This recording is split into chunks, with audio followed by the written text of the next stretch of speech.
Hello from Bugeye Guy. Today I just want to give you a farewell tour of this spectacular, fully sorted Bugeye. This one has an Ashley nose. It's a little bit unconventional, but it's 100% Bugeye.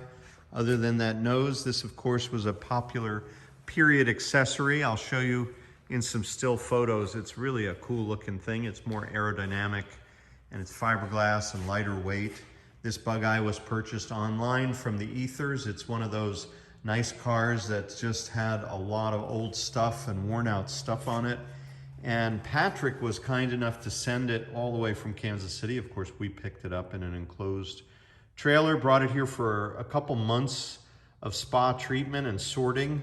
And now it's just like, you know, if you ever had the experience of having a zero punch list old British car, that's what you're looking at here. And that's something that's really, really hard to attain. I'd be the first to admit that, but we've spent these last few months really going through everything and pushing and pushing and pushing to get rid of all the little niggling rattles and noises and issues. And now just about everything's new.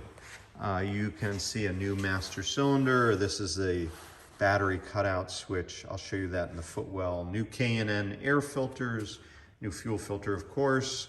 Aluminum radiator for better cooling, 6-blade fan, proper radiator pressure cap. If you don't have that, you will blow out your bypass hose.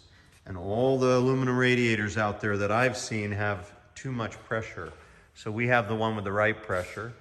We have an alternator, we have a new wiring harness, a dummy regulator.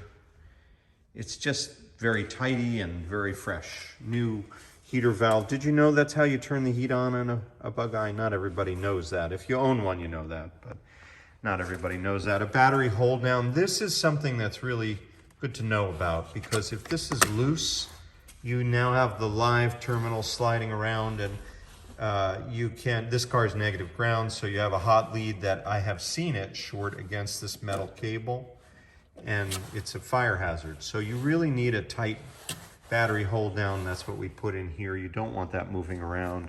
We have a high output starter. This car, when it came, it had a busted ring gear, so you couldn't start it all the time. It would just hum and buzz when the Bendix popped out. So now we have a high output starter plus a new ring gear. It will start that way for a long time, really nicely, quickly. Spin-on oil filter, air horn mounted here with a relay for it.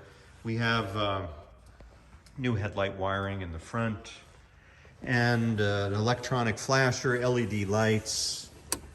I'll show you those. An ammeter that's brand new. This is the original layout of a Bugeye dashboard, with the exception of the add-on ammeter, but it fits, and it's a really cool add-on, I think, and nice thing to have. These are also the new gauges that we make. They are recreations of the Frog Eye originals, not exactly a perfect copy, but very close, with the same silver centers. They have that little LED display in the Speedo. It's a GPS Speedo, so now we have an alternator. We need an electronic tack because we no longer have the cable drive like with the generator. And we have an accurate Speedo because they're never accurate on these old cars, but now with the GPS they are. We have LED taillights in here. They're so much brighter. Little rubber standoffs. People ask me about reliability. I think this is about as reliable as you can make an old British car. The electric fuel pump's been remounted, and it was too much pressure. We have now the correct pressure for the car. The 5-pound pump was overpowering the float valves and causing it to flood. And so that was a problem. This is a cool thing, this little kill switch. It's a safety device. It's also an anti-theft device. So you can kill the power there. This, of course, is the GPS antenna. And all this has been restored. A lot of these have loose ignition switches. This has our guillotine behind here is clamping it to the dash so it can't wiggle and move.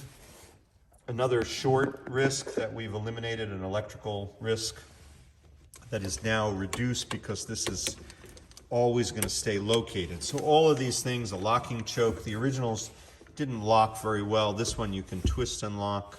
If you want to raise the idle slightly, you can pull it a little and lock it like that. If you need choke, Another thing people, if you're watching this, people don't always realize these chokes, you have to go about this far to richen the mixture. And if you just go this far, all you're doing is raising the idle. So on a really cold day, if you don't pull it out this far, it will not really benefit your carburetors. You know, you need to add the richer mixture to enrichen them. And I've shown this before, it's all the way out now, but, excuse me. The jets have to come down, which you should be able to see right there, that little gold section.